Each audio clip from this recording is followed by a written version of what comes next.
switch hands. Oh yeah, One yeah. of the things that I fully don't understand. If you have questions, I'd love to talk to you. about the anti-abortion. Oh yeah. My understanding of the exact interpretations of the Word of God are not necessarily perhaps the most nuanced, but my recollection of some of the same section, it's I don't know the book names. I'm bad with names. I know verse. I don't know some of the verses from all of them, but I don't know the names of the books. Yeah. The book where it says, like, lays out the punishments for everything, and the one, like, Leviticus. Yes, Leviticus. Oh, okay, yeah, because that's Jewish law. Like, we're just talking to a Jewish couple there. Yeah, right, yeah.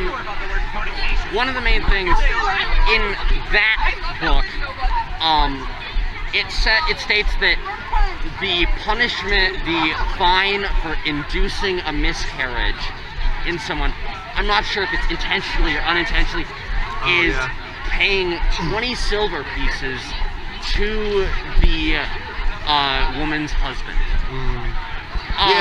Which is incongruent with that book's punishment for murder, which is obviously death. Oh yeah, and I don't know the passage. I can't think of the address or where it's located, but I'm familiar with the passage. But yeah, it's possible to interpret the Bible wrongly, it's a bad interpretation. So it's not really talking about a woman being pregnant. However, there's a really clear passage in Leviticus. Hi. If you have any questions, I'd love to talk to you.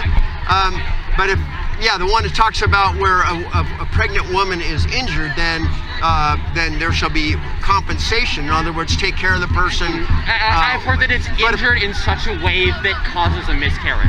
Yeah, if there's a death, then that person is be put to death.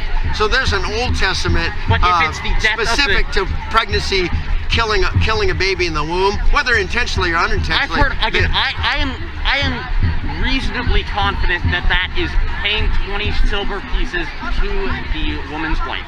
Yeah, you might go look at that, read some commentaries on it, but I think that's a wrong interpretation. That it's actually about pregnancy. They talk. Oh well, the Bible has potions for how to create an abortion.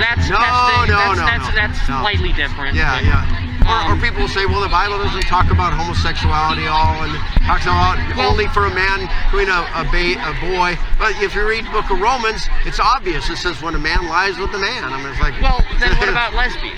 What's that? Then what about lesbians? Well, if you're reading the book of Romans as well, if you want, I can pull that out and you can read it. Just give me the short. But yeah, it talks about if a man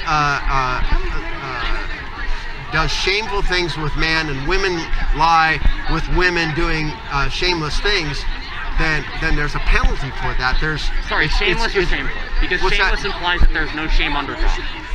You said shameless.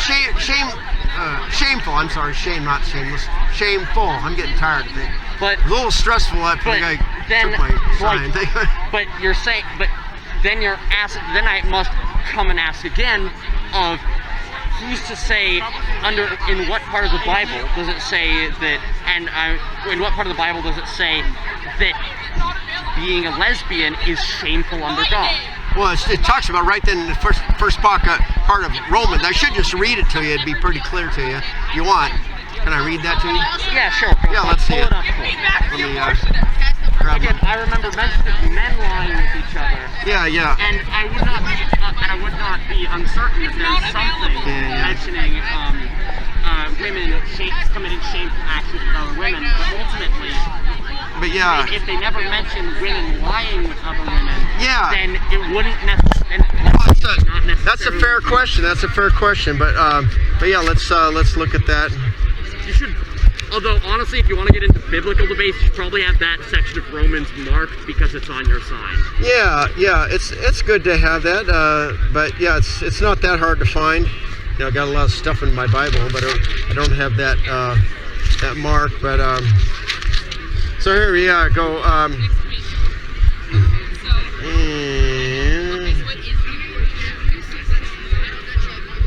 Let's see.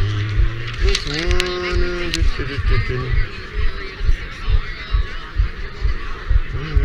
Is that the New Oxford annotated? It's a New King James Version. Ah. Yeah. It's called the Evidence Bible. It's got some real good commentaries and things there. Yeah. Okay, so I'll start up here, give a little context.